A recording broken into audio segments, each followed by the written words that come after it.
Hola, nuevamente soy la doctora Jessica Valencia y hoy voy a hablar de pues las pruebas diagnósticas en COVID, cuál debemos hacer, cuándo y a quién se la debemos hacer.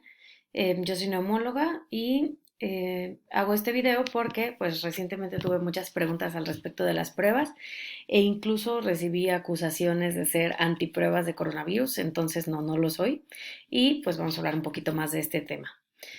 Y creo que lo más importante nuevamente es que tenemos que mantener la alta sospecha. Seguimos ante una pandemia, entonces todos los pacientes que tengan síntomas respiratorios, dolor de garganta, diarrea no explicada, dolores musculares o articulares, tos tipo bronquítica, neumonía, primero tenemos que sospechar que sea por coronavirus y después ya podemos pensar en cualquier otra alternativa diagnóstica. Los tipos de pruebas diagnósticas que existen, bueno, existen más tipos de pruebas, pero los que existen en el mercado y para la población general son, en primer lugar, las pruebas de PCR, que son pruebas de detección de material genético del virus, es decir, ARN del virus. Y las pruebas de detección de proteínas, que estas son pruebas que detectan inmunoglobulinas, o sea, defensas de nuestro cuerpo contra el virus, que esas pueden ser de dos tipos, IgG, que son las defensas a largo plazo que nos hablan como de haber tenido la infección y tener anticuerpos o defensas contra el mismo, y las inmunoglobulinas IgM, que son las defensas en el momento. O sea, lo tengo ahorita y tengo mis defensas contra el virus activo.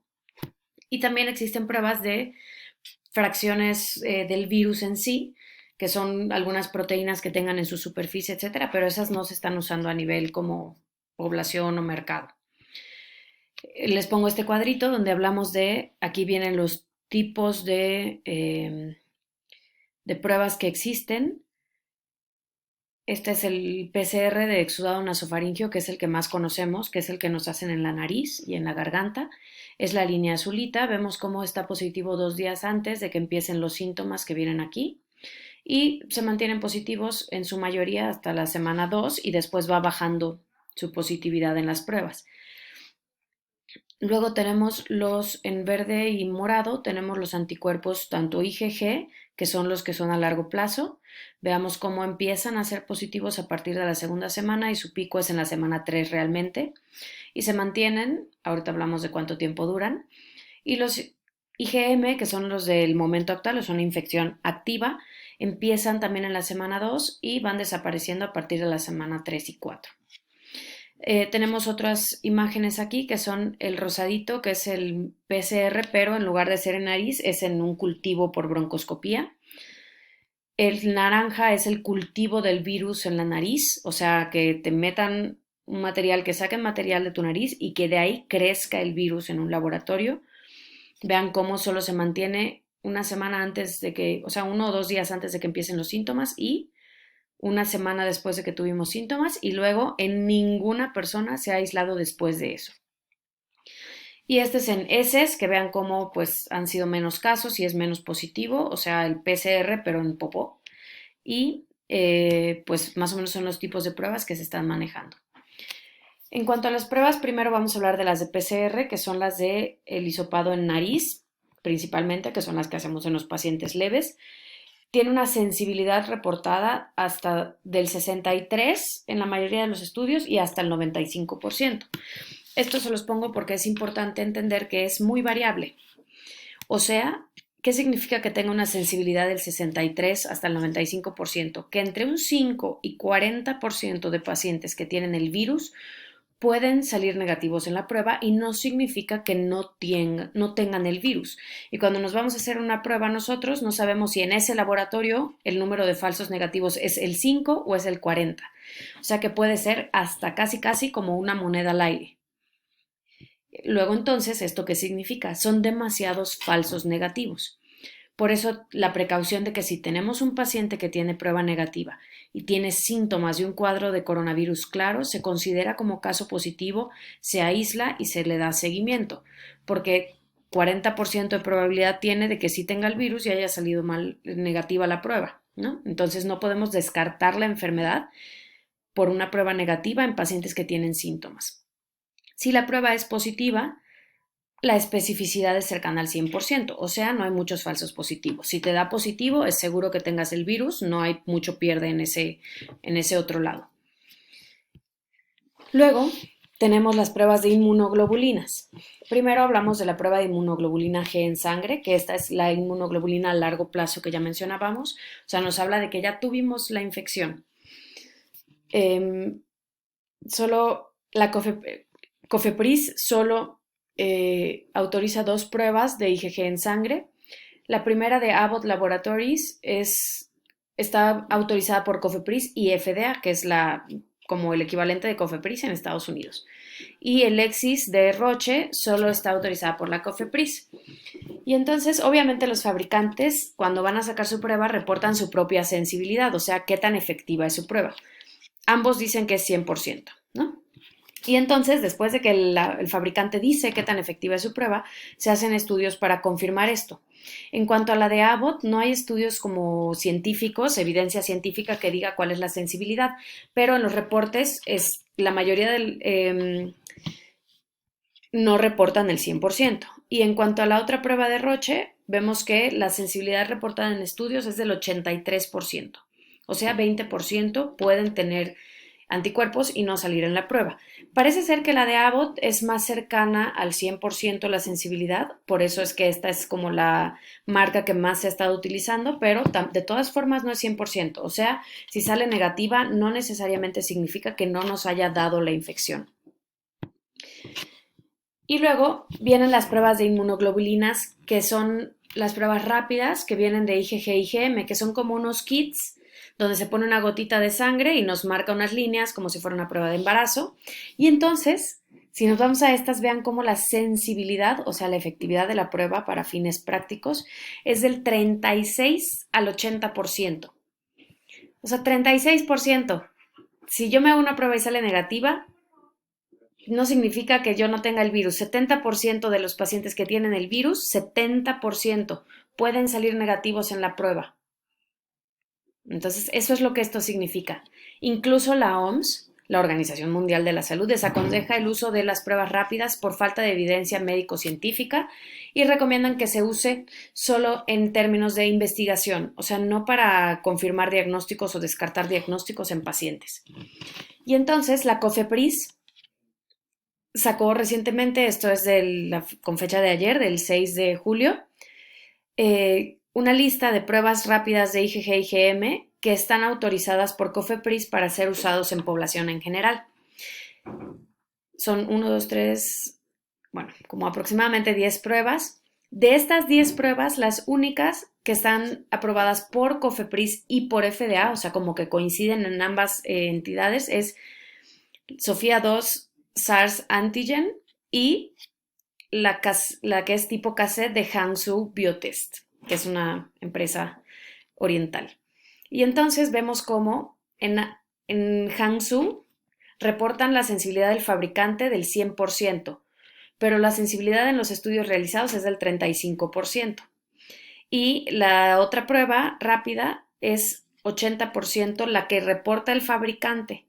Y obviamente su sensibilidad en estudios no la conocemos, ¿no? Entonces vean cómo pues son tan variables que no nos podemos confiar en estas pruebas.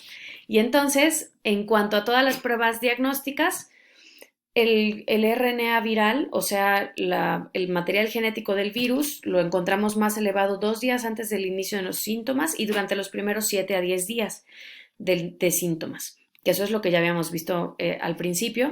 El tiempo óptimo, después de que tuvimos una prueba de PCR en hisopado nasofaringeo negativa, ante la sospecha y la intención de confirmar la infección, debemos repetir ese hisopado entre 24 a 48 horas después del primero. No podemos repetirlo el mismo día ni nada similar.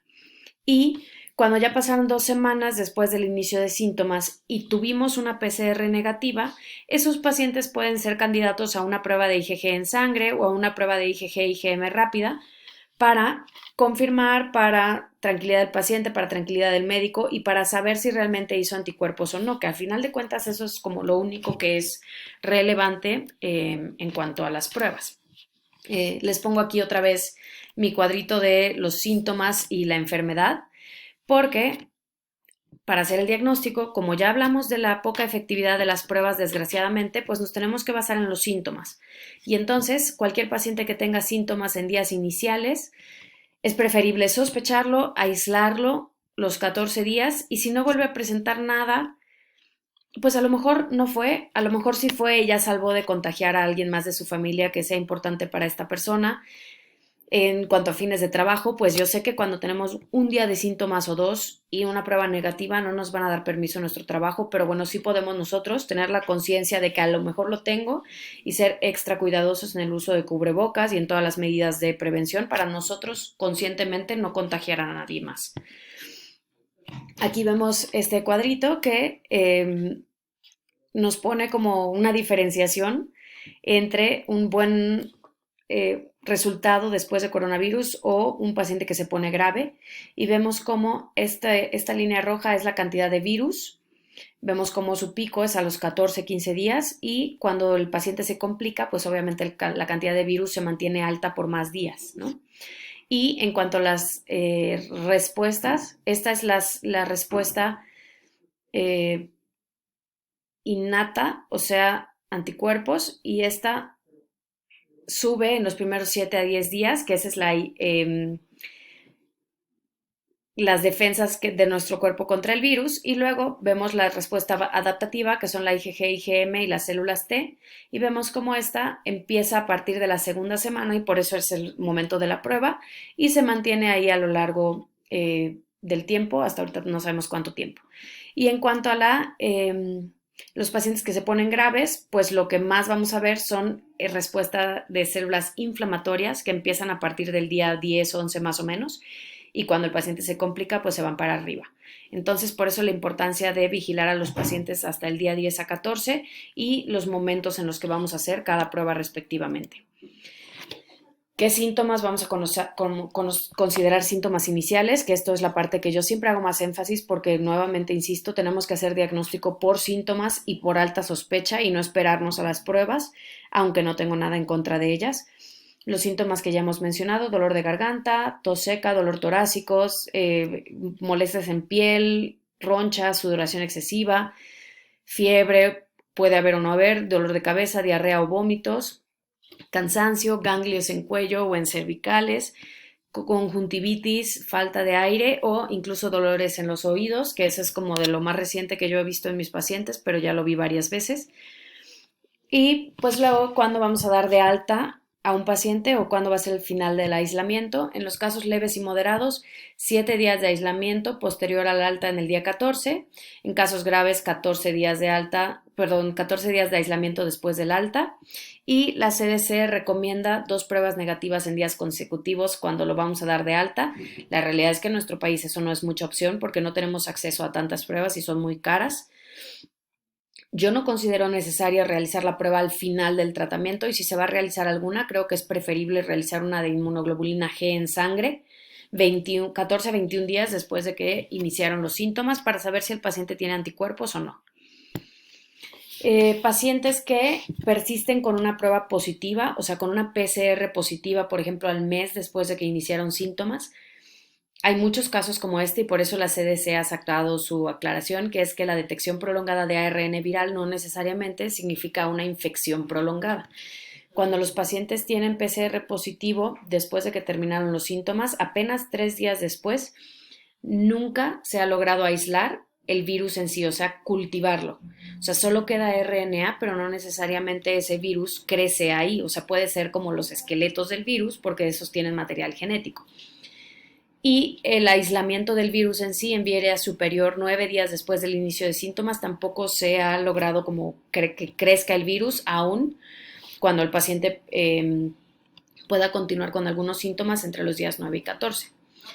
El virus de forma infecciosa tampoco se ha aislado en pacientes después de que tienen mejoría clínica y los que son asintomáticos y tienen PCR positiva, primero que nada preguntarnos si realmente son asintomáticos porque la mayoría tiene algún síntoma aunque sea leve y en los que son totalmente asintomáticos no se sabe qué tanto esos pacientes contribuyen a la pandemia y el contagio en pandemia en realidad. Sí se sabe que pueden contagiar, pero no sabemos qué tanto ni qué tan frecuente sea.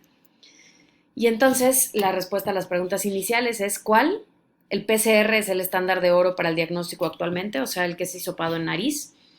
Si vamos en el día 14 o en adelante, se puede realizar la prueba de IgG en sangre para saber si tiene el paciente anticuerpos o no. Si tienes acceso a una prueba rápida de IgG o IgM o ambas, entre el día 7 y 14 puedes hacértela como orientación, pero recordar que una prueba negativa nunca descarta la enfermedad. No están diseñadas para eso. ¿Cuándo debemos hacer la prueba? Pues del día inicial de síntomas al día 14 de síntomas, idealmente, sobre todo si hablamos de la PCR. Y para las otras pruebas, pues ya hablamos de en qué momentos. ¿Y a quién se lo debo hacer? Primero, pacientes sintomáticos que tengan sospecha. Obviamente el personal de salud debe hacerse incluso como tamizaje. Y pacientes asintomáticos que sean seleccionados para fines epidemiológicos, que eso no se está haciendo mucho en nuestro país y deberíamos hacerlo más para saber qué tantos casos infecciosos tenemos, tanto en sintomáticos como en asintomáticos. Y la otra pregunta que todo el mundo me ha hecho es en cuanto a inmunidad. No todos los pacientes que tienen coronavirus confirmado van a hacer inmunidad después de este cuadro. La mayoría de los pacientes leves pueden no hacer inmunidad, pero incluso los graves en ocasiones pueden no hacer inmunidad. Aún los que sí hacen anticuerpos y luego entonces inmunidad, en algunos casos duran entre 3 y 4 meses únicamente con anticuerpos. O sea que el hecho de que hayamos tenido anticuerpos no significa que no nos vamos a volver a contagiar. Los que más han durado han sido entre 3 y 4 meses y luego bajan los anticuerpos y nos vuelve a dar coronavirus. Yo tengo pacientes que ya están en su segunda ronda de coronavirus. La mayoría de las pruebas de anticuerpos son cualitativas, o sea, nos dice si tenemos o no anticuerpos, pero no nos dice cuántos anticuerpos. Entonces, aunque tengamos, tampoco sabemos si esos son suficientes para que no nos volvamos a contagiar. Y hay otros mecanismos de defensa independientes a los anticuerpos que los vimos en la diapositiva de los grafiquitas rojas, que es las defensas de mecanismo celular, pero esas no son medibles en pruebas todavía y no sabemos a largo plazo qué tanto nos van a defender de reinfectarnos. Y pues por último, las conclusiones es que no estoy en contra de las pruebas diagnósticas, pero tenemos que tener en cuenta que ninguna es 100% efectiva. Siempre debemos verificar si la prueba que nos realizamos realmente es certificada. Como todo, hay imitaciones baratas y en todo lo que hemos visto de coronavirus, tanto en cubrebocas y ahorita lo estamos viendo en las pruebas, hay muchísimas imitaciones baratas. Ante una pandemia, si tenemos síntomas compatibles y una prueba negativa, no se puede descartar un caso sospechoso y lo preferible es aislarse, darle seguimiento al paciente, asumir que, o sea, ser precavido es preferible que asumir que no tenemos coronavirus porque tuvimos una prueba negativa. Siendo precavidos podemos evitar contagiar a familiares y personas que nos importan y evitar el riesgo de complicaciones porque mientras más temprano tengamos seguimiento, menor el riesgo de complicaciones. Y pues aquí les dejo una lista de referencias porque sé que esto puede generar algo de polémica. Estas son las páginas de la FDA, de la WHO y de COFEPRIS de México. Algunas gráficas y algunos valores de sensibilidad los saqué de la página de Harvard. Y aquí algunos artículos por si les interesa como meterse a revisar un poquito más. Como siempre, gracias por su atención. Si tienen alguna duda o comentario, les dejo mi correo y con gusto les respondo.